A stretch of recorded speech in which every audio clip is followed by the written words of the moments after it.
Hi കൂട്ടുകാരെ, എല്ലാ കൂട്ടുകാർക്കും ക്രിയേറ്റീവ് സോണിലേക്ക് സ്വാഗതം. ഇന്ന് നമ്മൾ പേപ്പർ വെച്ച് ഒരു അംബ്രല്ലയാണ് ഉണ്ടാക്കാൻ പോകുന്നത്. അതിന് നമുക്ക് കുറച്ച് കളർ പേപ്പർ ഞാൻ ഇവിടെ എടുത്തിട്ടുണ്ട്. നിങ്ങൾക്ക് ഏത് പേപ്പർ വേണമെങ്കിലും യൂസ് ചെയ്യാം. പിന്നെ കോമ്പസ് വേണം. കോമ്പസ് അല്ലെങ്കിൽ നിങ്ങൾക്ക് വട്ടം വരയ്ക്കാൻ വേണ്ടിയുള്ള എന്തെങ്കിലും ഒരു സാധനം വേണം. പിന്നെ കത്രിക, അതുപോലെ പശയും വേണം. അപ്പം ആദ്യം നമുക്ക് കുറച്ച് സർക്കിൾസ് വെട്ടിയെടുക്കാം. അതിനുവേണ്ടി ഞാൻ കുഞ്ഞു പേപ്പർ എടുത്തിട്ടുണ്ട്. ഇതിനെ 4ആയിട്ട് മടക്കുകയാണ്. നമുക്ക് മൊത്തത്തിൽ 12 സർക്കിൾ വേണം. ആദ്യം ഇതിനെ 2ആയിട്ട് മടക്കി, വീണ്ടും ഒന്നുകൂടെ മടക്കി. ഇനി നമ്മൾ ഈ കോമ്പസ് വെച്ച് ഒരു സർക്കിൾ വരയ്ക്കാൻ പോവുകയാണ്. നിങ്ങൾക്ക് ഇഷ്ടമുള്ള അളവിൽ അത് വരയ്ക്കാം. എത്ര വലിപ്പം വേണോ അതിനനുസരിച്ച് നിങ്ങൾക്ക് വരയ്ക്കാം. അപ്പം ഇവിടെ ഒരു സർക്കിൾ വരച്ചിട്ടുണ്ട്. ഇങ്ങനെ 4ആയിട്ട് മടക്കിയിട്ട് സർക്കിൾ വെച്ച് മുറിക്കാൻ നമുക്ക് ഒറ്റ തവണ ചെയ്യുമ്പോൾ തന്നെ 4 സർക്കിൾ കിട്ടും. അല്ലെങ്കിൽ പിന്നെ ഓരോ തവണയായിട്ട് കട്ട് ചെയ്യേണ്ടി വരും. അപ്പോൾ നമുക്കിതൊന്ന് കട്ട് ചെയ്തെടുക്കാം.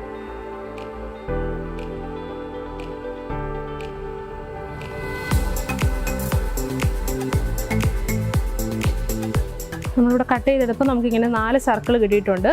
ഇതുപോലെ മൊത്തം 12 സർക്കിൾ നമുക്ക് കട്ട് ചെയ്തെടുക്കാം. എല്ലാ സർക്കിളും സെയിം അളവിലായിരിക്കാൻ നിങ്ങൾ ശ്രദ്ധിക്കണം.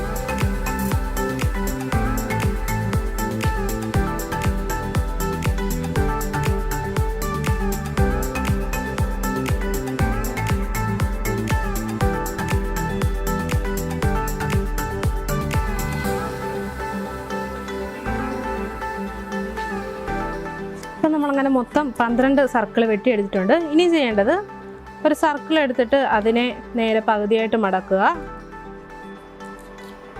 വീണ്ടും അതിനെ ഒന്നുകൂടെ മടക്കുക. ഇങ്ങനെ എല്ലാ സർക്കിൾസും നമുക്ക് മടക്കിയെടുക്കണം.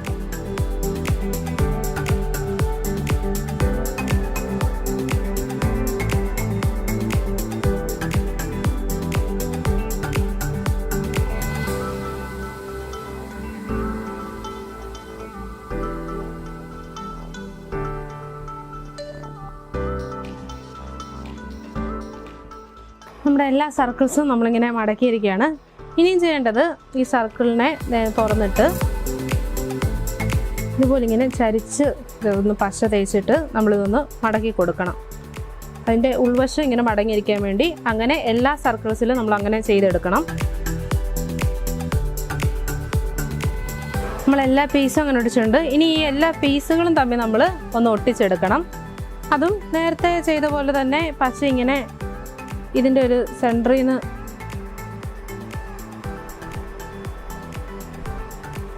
ഇങ്ങനെ ചെയ്തിട്ട് മറ്റേ പീസ് ഇതിലോട്ട് ഒട്ടിച്ച് വെക്കുക. അങ്ങനെ എല്ലാ പീസുകളും തമ്മിൽ ഒന്ന് ഒട്ടിച്ച് വെക്കുക.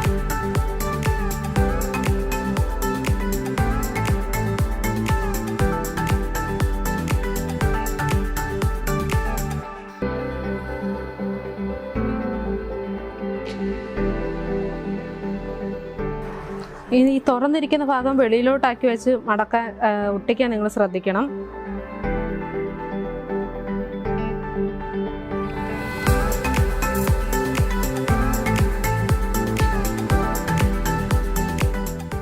നമ്മൾ എല്ലാ പീസും ഇവിടെ ഒട്ടിച്ചെടുത്തിട്ടുണ്ട്. ഇനി നമുക്ക് ഈ കുടയ്ക്കൊരു പിടി ഉണ്ടാക്കണം. അതിനുവേണ്ടി നിങ്ങൾക്ക് ഇഷ്ടമുള്ള കളർ യൂസ് ചെയ്യാം. ഒരു കുഞ്ഞു പീസ് നമുക്ക് കട്ട് ചെയ്തെടുക്കാം. ഉപയോഗിച്ച ഒരു പേനയുടെ പഴയ റീഫിലുണ്ടെങ്കിൽ അത് എടുത്തിട്ട് പേപ്പർ ചുറ്റിയാലും മതി. ഇനി നമുക്കിതൊന്ന് അതിൻ്റെ പിടി പോലെ ഒന്ന് മടക്കിയെടുക്കാം. ഇതിൻ്റെ അറ്റത്ത് നമുക്ക് പശ തേച്ച് ഒട്ടിച്ച് കൊടുക്കാം. ഇതൊന്ന് നേരെ വരാൻ വേണ്ടി അറ്റം നമുക്ക് കട്ട് ചെയ്ത് കൊടുക്കാം.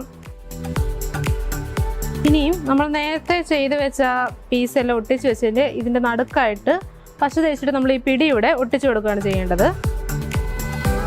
ഇവിടെ നമ്മൾ പശ തേച്ച് നടുക്ക് ഈ പിടി ഒട്ടിച്ചു കൊടുത്തു. എന്നിട്ട് ചെയ്യേണ്ടത് ബാക്കി ഏറ്റവും അവസാനത്തെ പീസിൻ്റെ സൈഡിലൂടെ നമ്മൾ പശ തേക്കണം. എന്നിട്ട് നടുക്ക് ഈ പിടിയും വെച്ചിട്ട് ഇത് മൊത്തത്തിൽ ഇങ്ങനെ ഒട്ടിച്ചു കൊടുക്കുകയാണ് ചെയ്യേണ്ടത്.